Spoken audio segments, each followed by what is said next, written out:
From the library of the New York Stock Exchange at the corner of Wall and Broad Streets in New York City, you're inside the Ice House, our podcast from Intercontinental Exchange on markets, leadership, and vision in global business. The dream drivers that have made the NYSE an indispensable institution of global growth for over 225 years. Each week, we feature stories of those who hatch plans, create jobs, and harness the engine of capitalism. Right here, right now at the NYSE and at ICE's exchanges and clearinghouses around the world. And now welcome inside the Ice House. Here's your host, Josh King of Intercontinental Exchange. My wife and I went to sleep on the night of Friday, May 12th, tied up in knots. She'd spent the prior couple of hours watching the Ticketmaster and StubHub apps for minute fluctuations in the cost of tickets for Taylor Swift's Eras Tour, the night at Lincoln Financial Field in Philadelphia. It would make my 15-year-old daughter's year and perhaps her life to date to see her idol in person. The variations in the purchase price didn't deviate that much, and in all cases they were steep, and we went to bed pretty frustrated. But can you put a price on happiness? The next morning, Saturday, May 13th, we took the plunge. It's weird in today's world to have a large chunk of monetary value change hands in the press of a finger. But in an instant, I was the owner of 2 tickets to Taylor's show that very night, part of the $4 billion in revenue generated by the tour. My daughter and her BFF, Luelle, dressed in 2 separate eras of Taylor chic, adorned themselves in friendship bracelets, charged their phones for maximum video making, and loaded into the Acura for the drive to Philadelphia. I dropped them off a couple of 100 yards from the stadium at Citizens Bank Park, then headed to South Philly to grab a cheesesteak at Pat's and a quick pilgrimage to Independence Hall and the Liberty Bell. And a couple of hours later, I was back at the parking lot of the Link, thinking I was just there to retrieve my daughter and her friend from a concert. But then, to my astonishment, I found myself in the midst of 20,000 other young people dancing on the asphalt who didn't even have tickets. They just found love and warmth in each other's presence and the sounds wafting over the grandstand. I couldn't help dancing along with them for nearly 90 minutes of pure, unadulterated joy amid what for many has been a harrowing year. As another one of my idols, Peggy Noonan, wrote in the Wall Street Journal a couple of weeks ago, I'm going to quote her here, "There's just something so mightily American in Taylor Swift's great year. Am I getting carried away? Oh, yes, I am. And yet I think, isn't it great that somebody's shown such excellence, you just get carried away?" And Peggy went on. "If it's real, it adds up to the sum total of love in the world, literally increases its quantity, and the love enters the air, and the world breathes it in, and for a moment becomes better." I couldn't agree more. A couple hours ago, Time revealed that Taylor Swift is the person of the year, beating out a long list of luminaries on the short list. And in a minute, we're going to be talking to my friend Jessica Sibley, Time's CEO, who, by the way, just rang our opening bell to celebrate the new issue, about the process, the meaning, and the business behind the annual honor, both for Taylor and Time itself. That's all coming up right after this. And now a word from Genpact, NYSE ticker G. We are currently encountering delivery delays. Genpact is transforming supply chains using real-time data to help manufacturers keep goods flowing from the warehouse, so cupboards are never bare at their house. We are in the relentless pursuit of a world that works better for people. Welcome back inside the Ice House. Remember to subscribe wherever you listen and rate and review us on Apple Podcasts if you would. Now, for the last 100 years, Time has been a staple on America's newsstands and its breakfast tables, a driver of the cultural conversation from FDR to LBJ to Donald Trump and Joe Biden. And whether readers found their issues at kiosks, at the train stations, convenience stores, libraries, or grocers, Time has always occupied an indelible corner of our national psyche. Founded by Hotchkiss and Yale classmates Henry Luce and Britton Haddon in 1922, Time released its first issue on March 3rd, 1923. Fast forward 13 years after that first issue, featuring the former Speaker of the House, Joseph G. Cannon, to the year 1936. That's when Mr. Luce created Life magazine, which helped the business grow and ultimately led to the construction of Midtown Manhattan's famed Time Life building at 1271 Avenue of the Americas in 1959. 5 years later, 1964, Time Inc. commenced trading here at the New York Stock Exchange under the symbol TIME. And now, almost 60 years after its stock initially went public, as we sit here in the library of the NYSE, Time's stock price is no longer found on trading floor tickers. Today, it's a private company owned by Mark Benioff, CEO and founder of Salesforce. That's NYSE ticker symbol CRM, and led by our guest today, Jess Sibley. Jess has been CEO of Time for just over a year now. She's previously spent over 8 years at Forbes and had also prior experiences at Condé Nast, The Wall Street Journal, and Bloomberg Businessweek. Jess, thanks so much for joining us inside the Ice House. Thank you, Josh. It's so wonderful to be here, especially today. How did it feel going up there with Lynn Martin ringing the bell? This has to be the craziest day for you. You're looking at your phone. It's exploding. Walk me through this day so far for you. Well, I think you said it best for Taylor Swift and this moment to recognize and celebrate everything that she's accomplished, not just this year, but in her career. She's 33. She's so happy, and she's really crushed it. And that's not without a lot of setbacks. She's had a lot of success, and she's certainly on a huge comeback. And right now, it's been a challenging year. There's a lot of turmoil globally, and just to have positivity and everything that she represents, it's such a wonderful day to celebrate her and everything that she's done to bring joy around the world. We're going to talk a lot more about her, but about Jess, I don't know, what time did you go to sleep last night? What did you think was going to happen today? And how has the first couple hours of it unfolded? Well, we probably didn't go to sleep much last night. And Sam Jacobs, our editor-in-chief, was on the Today Show, who took the exclusive leading up to this moment and the reveal. We have Sam Lansky, who wrote the article and sat down with Taylor. I should mention that she hasn't done an interview in over 4 years, as well as a photo shoot, a live photo shoot. And she trusts Time. She trusted us. She trusted Sam to tell her story. I'd encourage your listeners to go to time.com and read it, because she shared a lot of things in the interview that she hasn't shared publicly before. We all know shards of the process of Person of the Year, the person most influencing the world for good or ill. Sometimes it would be a person on the short list like Xi Jinping, who isn't going to trust Time to an interview or a photo shoot. In the case of someone who's a cultural icon, who understands perchance the benefit of working with Sam and you, what is the process of explaining that she may or may not be the Person of the Year and may or may not be on the cover? Therefore, you didn't do this interview yesterday. You've had some of these assets on pixels for a while now. How'd it fold? Time Person of the Year is one of our most important platforms. As you mentioned, we've been doing this since 1927, over 95 years, and it's something that we talk about all year long up until today, literally, because the world can change overnight.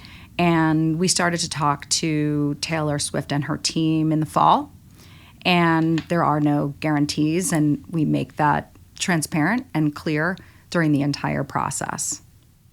So, Jess, you're no stranger to the New York Stock Exchange. You've told me how you used to call in Dick Grasso in past ad sales roles. You were here to ring the opening bell earlier this year, celebrating Time's 100th anniversary.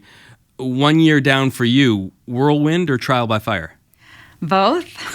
It's been professionally and personally the most difficult, demanding year in my career, but also the most exciting and rewarding. And as you mentioned, Time is a private investment. Our co-owners and co-chairs are Mark and Lynn Benioff, and I work really closely with both of them, and I've done so much and learned so much. I've literally traveled the world for Time this year, and I'll tell you that everyone has a Time story, and everyone wants to share their Time story with me, and it's just been so humbling and so exciting to represent Time, to be the CEO of this storied brand, especially this year in our 100th year, our centennial, and to have this huge moment here at the New York Stock Exchange for Taylor Swift. And I've been coming here my entire career. I've been working with the executive team. To have Lynn Martin here, to have you, Josh King, here is just a coming home moment for me, to have fearless girl who's been outside here feeling very fearless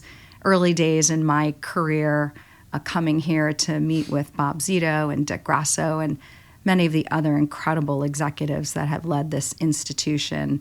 And to see Time and our 3 covers, the first time we've ever done 3 covers for Person of the Year, the first time we've ever recognized an artist, it's just amazing. And I have to say, as much as we admire and respect everything that Taylor Swift has done, and you tell the story about getting tickets and the concert, she's an incredible songwriter and performer, an artist, and her work ethic is just remarkable and unprecedented. And what I'm excited about and what I like to talk about a little is how she's a CEO. Exactly. How she's a business leader and what she's done to drive the economics this year. As much as we discuss and debate who's going to be Person of the Year, it's clear it's Taylor Swift, and it's a great choice. We'll talk about that a little bit because you brought a lot of the statistics up in Siebert Hall earlier with Lynn Martin, and there was some great symbolism too to have our event. You know, we did the 100th anniversary event in our beautiful boardroom. We did Person of the Year in Siebert Hall. It was a reality because we had one of our other listed companies, Coca-Cola, NYSE ticker symbol KO, is planning an investor day, and they're blowing out the boardroom getting ready. But very appropriate to be standing in the room dedicated to a woman who's the first female member of the New York Stock Exchange and built up an amazing business there. You talked about Taylor as CEO. Peggy Noonan wrote about it a little bit, but some of the numbers about how not just ticket revenue is driving the economy, but for instance, Travis Kelce's shirts sales have increased by 400%, and that's a boon to Nike, NYSE ticker symbol NKE. That's right. And, you know, what's so exciting about Person of the Year and having Lynn and everything that you just mentioned and ringing the opening bell, we started as Man of the Year. Again, it was really smart editors during a slow news cycle toward the end of the year when people weren't necessarily focused on the news. They created news and looked at who during the year had the most impact, who had the most headlines, and yes, for better and in some cases for worse. And when you drill down and see the stats on Taylor, it's unprecedented. So a couple I wanted to share that are in the story, you mentioned Jersey's 400% increase in Travis Kelce's jersey, but also look at the new audiences that the NFL has reached in Kansas City, people that are going to that city that had never been there before. But when you look at her Eros concert, $4 billion in sales. And you mentioned you bought tickets. The average ticket holder spent $1,300. Rooms, hotel rooms increased $200 million and $4 billion for the GDP overall. I mean, that's just remarkable. And Peggy Noonan wrote some of the statistics in the Wall Street Journal. And when you look at that, the local economy of LA garnered $300 million in revenue just in the week that she performed, and 3,000 new jobs were created. But she gave back. She gave bonuses to everyone that worked on her tour, $55 million. And wow, that's a Super Bowl, but over 50 Super Bowls in 20 cities, which is why politicians and prime ministers around the world are asking her to please come to their countries to perform because of the economic impact she's had. And the friendship bracelets, a big thing. I'm sure your daughters enjoyed those. Craft sales went up 500%. I mean, I could go on and on. It's just unbelievable and nothing like we've ever seen before. I mean, it really does ask an honest question, like what would you ever do for 2024 that could be an encore if you go back to sort of the more typical persons of the year selections. You had many of them on the short list this year: King Charles, Xi Jinping, Vladimir Putin, Jay Powell. You talked about Sam's appearance on the Today Show and Sam's article eventually after Taylor entrusted herself to you both for the photo shoot and for the interview. But bring us into the Time offices for the rolls up your sleeves moment as you are going through the shortlist and talking through these shortlist people, the puts and takes, and how you finally landed on the decision. Yeah, as I said, it's something that we spend all year on. We take very seriously. We internally discuss, debate. We get submissions from around the world. Everyone's got an opinion. It's the talk of any cocktail conversation. We also have done polls in the past, and third parties do polls. I think the Today Show did one, and clearly Taylor was the standout. There were no shortages of options this year of those that have made an impact. And sometimes it's a concept, sometimes it's an idea. It's not always a person. We were really excited to recognize Sam Altman, the CEO of OpenAI, and have a conversation with him as CEO of the year. So we've expanded Person of the Year. We recognize Messi and what he's done for the sport of soccer, particularly in America, as Athlete of the Year. And we had Alex Newell as Breakout Person of the Year, and everything that Alex has done performing and here on Broadway for Shooked.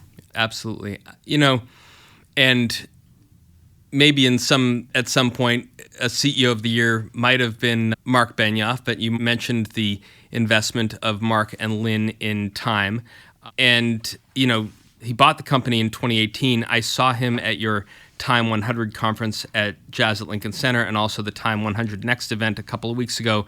I've seen some of the programs that have been introduced at Time focused on climate change. When you were offered the opportunity of CEO, what vision did he express for you, and how do you want to see the Time brand grow over the next 5, 10, 15 years?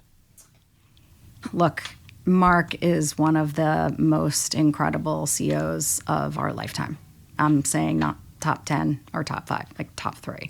And he's fundamentally changed what it is to be a CEO today and everything that he's done at Salesforce, also his 111 platform. So the opportunity to partner with him and to learn from him as a first-time CEO at Time was something that I took very seriously. He asked me for the vision as opposed to telling me his vision. I've done this my entire career. It's the only thing I've done is traditional legacy media. You mentioned in the intro some of the venerable, most incredible, resilient, well-known, recognized brands that I've had the opportunity to work at, like Bloomberg, The New Yorker, Forbes, Wall Street Journal. And it's what I've done. It's coming into an incredible, trusted brand that does need transformation, innovation, reinvigoration, that needs to solidify its future for the next 100 years. And a lot of that transformation is what I do and have a track record of success in the past. And it's all about having the brand, which we have, but also the trusted journalism. And Mark and Lynn believe in our mission and our purpose, and it means so much. It was so wonderful to see our red border just everywhere here today, and the covers and the display and the Time red logo. And it really stands for something that's really meaningful and matters, I would argue, more so than ever before. A lot of the newcomers have had challenges. And again, as I mentioned, traveling the world for Time, hearing all of these incredible stories as a business, as a brand, the journalism that we do is at the heart of it. And there are very few, if any, brands that if they disappeared, would anyone care? Would anyone matter? Would it matter? And with Time, 100%, I would say it does. With that said, media is a really difficult and challenging industry, and we need to accelerate our digital transformation, and we need to reach important new audiences. And we've done that. We've done that all year. We have new models. We've launched new initiatives, strategic partnerships, and we have the largest global audience in our history at 120 million. So well beyond just what we're known for, which is Time magazine. We still love our magazine, and people love reading Time every week in that format. But we're on every platform now. We've expanded to TikTok and WhatsApp and a fast channel, which we launched just this past month. We took down our paywall. So in April at the Time 100 Gala, I made the bold and courageous decision to make Time available for anyone everywhere in the world for free. And news literacy, we have Time for Kids, getting trusted information, reliable, given what's gone on in the world. Everyone deserves that opportunity. Not everyone has access and affordability to trusted information. And it really was not just a purpose mission decision, but also the right business decision. And that's a really big part of what I've done my whole career, coming from the revenue side, coming from the commercial side, which is to make sure that we have a sustainable, profitable business that can support the journalism. That's what we do. That's what I do. It's fundamental to my beliefs that if we can have great partners, we can do great journalism and reach new audiences, especially young ones. I'm so proud of our editor-in-chief, Sam Jacobs. We named Sam as editor in April. He is the youngest editor in our 100-year history. He just had a birthday, so he's 38, first millennial, and he comes with that mindset. 45% of our audience is 35 and younger. And I'm really proud of that. We're reaching more women and we're reaching more diverse audiences. And we have to continue on this journey. It's been my vision. I've spoken about it publicly. Mark and Lynn asked me, what would you do? What would you do at Time? What would you do with the business? They shared a lot of information with me. You know, you're a writer. I've learned about you, Josh, and I listened to your podcast, and you've talked to me about your Time story, and a lot of your learnings around writing come from reading Time. Time speak. As your chief communication officer position here. And, you know, like any writer, I looked at my screen and it was blank, and where do I start? And I wrote Time 3.0. And so we have 7 priorities, and mid-year, Mark is a big priority person, and he's like, are these still your priorities? Yeah. So 6 months in, and I looked at them, and I was like, they're still the priorities. And he goes, are they in priority order? I'm like, you know what? They're not. So I reprioritized, and I'm really proud that we've achieved those 7 leading priorities and goals this year. And I think by the time I actually stepped foot in the door, first day at Time 3.0 was version 7 pages long. And so now I'm working on a next year, which I can't give away right now, and sort of where we're headed. We'll have you back. I mean, thank you for bringing the paywall down, because although I'm not that sort of younger demographic reading, I love going back into the vault and journeying back 100 years whenever I feel like it. And it is such a joy both to see the layout and the photography and the words, the way they're constructed, and to see how Sam Jacobs is evolving the creation and manufacture of those words. I know it's a very tough time in the media industry. Just this week, Condé Nast had, deep cuts at both Vanity Fair and uniquely at the New Yorker. What are some of the ways in which you can sort of navigate this difficult puzzle of how to make money in 2023, 2024, chart a course for the future, and look at these storied names that you spent a lot of time with under the Condé Nast umbrella that you would think they would never sort of trim down the editorial side of New Yorker, and yet they have? Yeah, it's been a challenging year for media overall. For Time, it's about recalibrating our business. It's about diversifying our business. And it's about efficiency and making sure that everyone at the company is essential and that we're leaning in on efficiency and driving our business forward. A couple of examples, we are really pivoting to a B2B company. We love our consumers. We want them to be able to access Time. I think it's really important today with disinformation and misinformation that Time can be available and you don't have to hit a paywall or give up all of your data to appreciate and enjoy our journalism. What we've done is a few things. as we lean into being a B2B company, we are partnering with the biggest global blue chip brands that are household names that have healthy budgets that want to partner with us. And we're doing that with branded content, with traditional type of advertising. And we've grown our events business significantly. We went from a company that did 2 events in a year to 7. And globally this year, we're over 27 events. And some of them are Time 100 and our biggest platforms and tentpoles, and climate and AI. And some of them are custom events where we partner, just with a company. I would say in my career, I've been attending events, hosting, sponsoring, speaking, executing. I've never seen anything, and I'm not going to say it's pre-COVID levels, it's historic levels, that people want to be with other humans. Yeah. Even with AI and even with all of this technology and every way that we can do business remotely, they want to be together. They want to curate conversations, network, build relationships. And that's just one of the most exciting parts of our business, and the ability to drive that and do that, for our marketing partners. We're also doing a lot of new things at Time with a lot of strategic partners. We built a content to commerce business, and again, rooted in our trusted journalism, where you can go to time.com for those most important personal buying decisions, whether it's insurance, whether it's, seasonal products, gift guides, things like that. We've launched Time 100 Voices, where we have the most important thought leaders around the world writing exclusively for Time.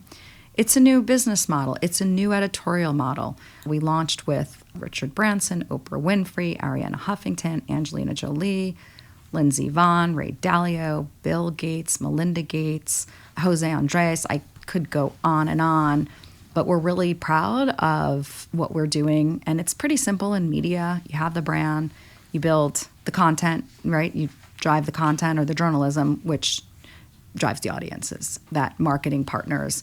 Advertising has so many formats and so many different connotations, but ultimately I want to be surrounded by that incredible content and engaging audiences that are meaningful, that matter. So we're really proud of that. Let's use that to bridge a little bit to advertising itself and talking about legacy media and your career. And you began it as a media planner at Foote Cone & Belding, which is a subsidiary of Interpublic Group, NYSE ticker symbol IPG. So, Jess, after graduating from Hobart William Smith, what initially drew you to this world? Wow, you're going way back. I am a sort of serial extrovert.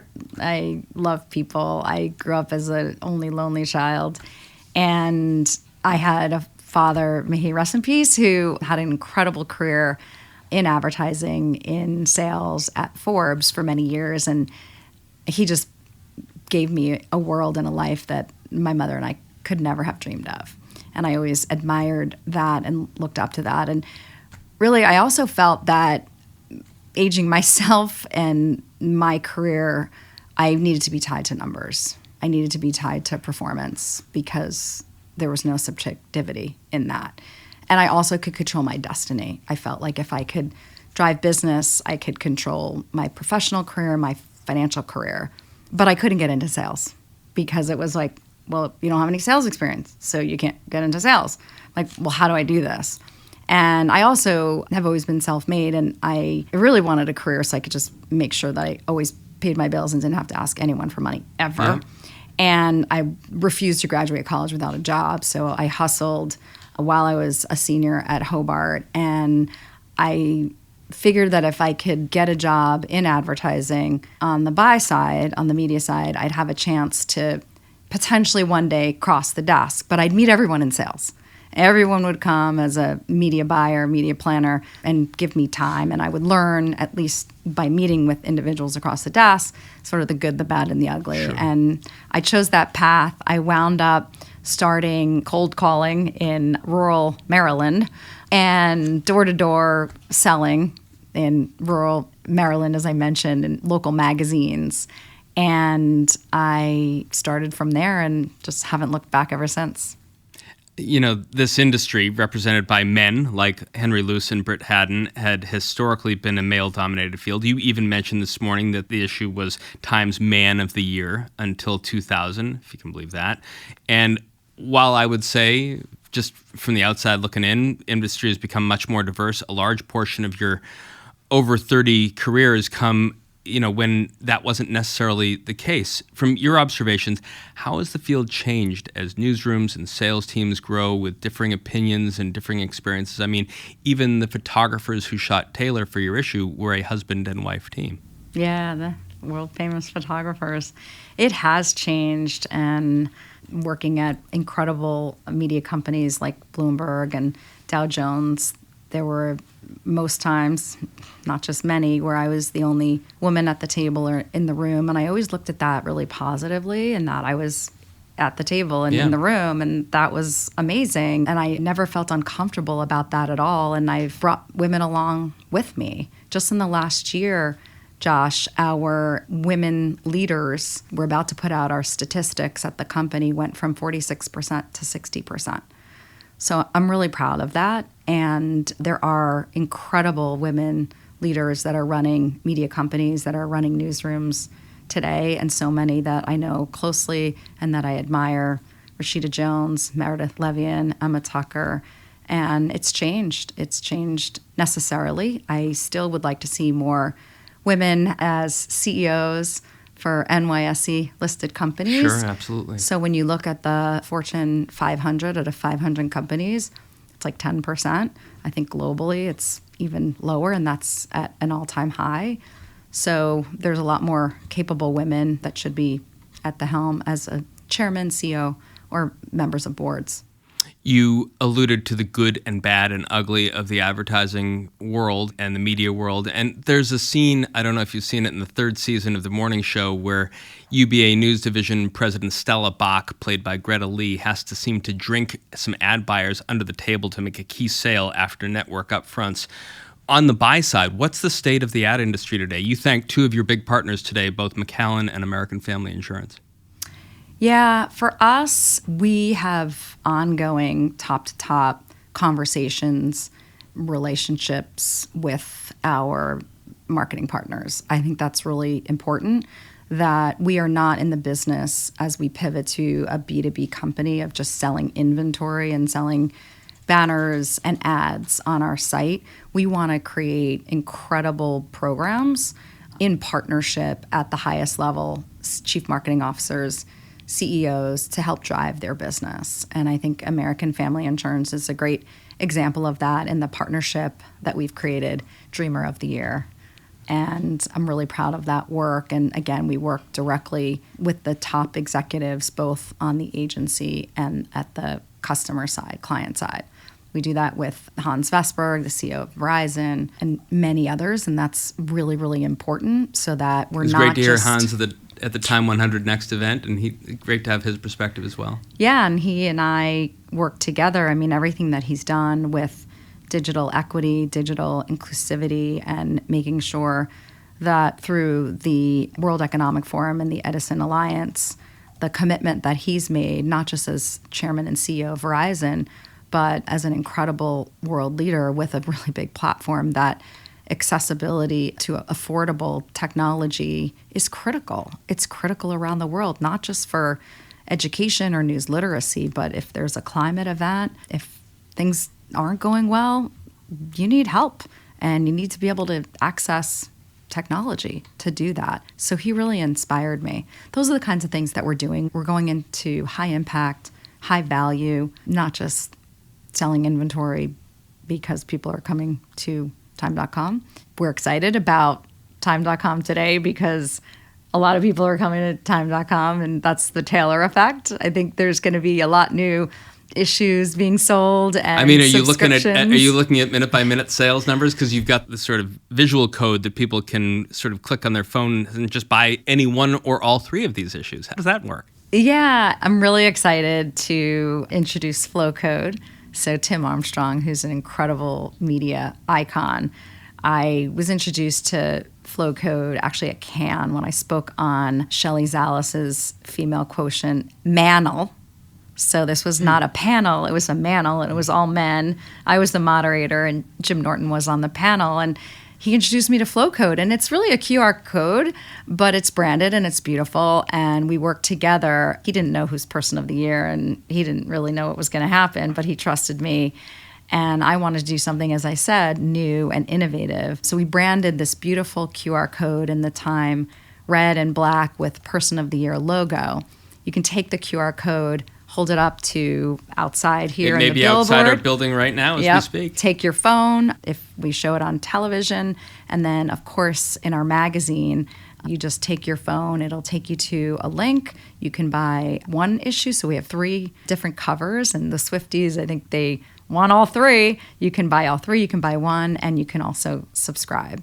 So I'm really excited about that. And I think the Taylor Effect will drive some new audiences to Time that hadn't recognized us before. You and I are sitting in the library. We're looking at the issue now. We've talked about Sam Lansky's interview with Taylor. It just popped this morning, so I have not yet got to read it in full. There's so much more, though, to Time. One of the branches of the business is Time Studios. It's seen a lot of success since its inception in 2020, but over the last few months, it's undergone quite a couple of leadership changes. Most notably, Dave O'Connor took over as its president this past November.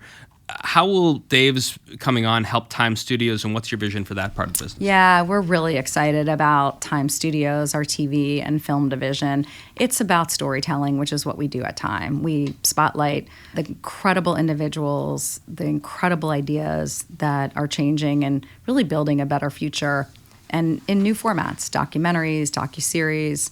We're having a really big week. We have the premiere of U.S. soccer. So at the World Cup, we got exclusive access to the team, and we had an all-female production crew, Rebecca Gitlitz as director and executive producer. The premiere will be on Sunday. The Paris Theater, we're also having a premiere in L.A., and we've invited some of the team members to join us at the Time Person of the Year, A Year in Time Gala at the Plaza Hotel, where we'll show a trailer, and it's going to premiere on Netflix. It's a 4-part series. So we're really excited about that.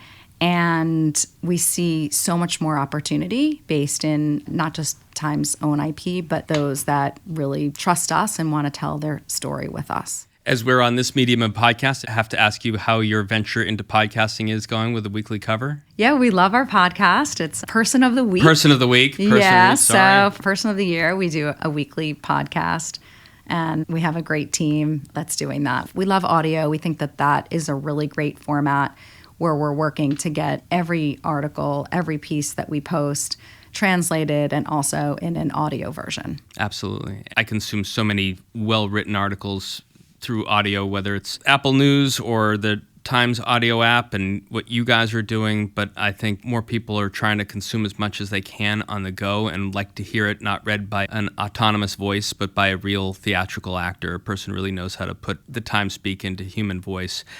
So as we wrap up, Jess, each year Time sends a message with its choice for Person of the Year. And if you look back to last year, the selection in 2022 was Ukrainian President Vladimir Zelensky and the spirit of Ukraine. I want to listen to what Time reporter Simon Schuster, who's been on the ground in Ukraine, had to say about last year's selection and the message that was sending through that voice. The situation on the ground is painful and tragic, but I think what a lot of the coverage misses is the positivity and the resilience that Ukrainians show. Even when there's a blackout, even when there are missile strikes, people continue to try to go about their daily lives. Not give in to despair, not give in to depression, to keep living. So, Jess, you were just in your first couple weeks at Time when the Zelensky selection was made. So you had the whole year, as we've talked about a couple times, to watch this process unfold. If Simon's message was what was trying to be sent through Zelensky's selection, if you had to sum it all up now, what's the message being sent with Taylor's selection? Well, to have a woman who's taken control and ownership of her business, of her career. She's a CEO to me. She's not just changed the rules, but she's invented them. She's super honest and warm and down to earth and genuine. And she has had a lot of setbacks, and it hasn't been easy. And she is having an incredible year. I would say the comebacks are so much stronger when you've had those setbacks. She's really happy, but she's brought so much joy and positivity to Swifties of every age around the world. And that's just so needed right now. And she's also driven businesses like no one else. So I think it's a great choice. My phone is blowing up. People are thanking us for this moment and for choosing Taylor Swift as our Person of the Year 2023. Well, I thank you for the moment. I thank you and your whole team for coming down again to share some of that moment with us, to be up there ringing the bell. And I look forward to watching the process unfold with you for 2024. Great to have you at the NYC today. Thank you so much for having me. And that's our conversation for this week. Our guest was Jessica Sibley, CEO of Time. If you like what you heard, please rate us on Apple Podcasts so other folks know where to find us. And if you've got a comment or a question you'd like one of our experts to tackle on a future show, or hear a guest like Jess, make sure to leave a review. Email us at icehouse@ice.com and tweet at us at icehousepodcast. Our show is produced by Lance Glynn with production assistance, editing, and engineering from Sam Yanotti. Pete Ash is the Director of Programming and Production at ICE, and I'm Josh King, your host, signing off from the library of the New York Stock Exchange. Thanks for listening. We'll talk to you next week.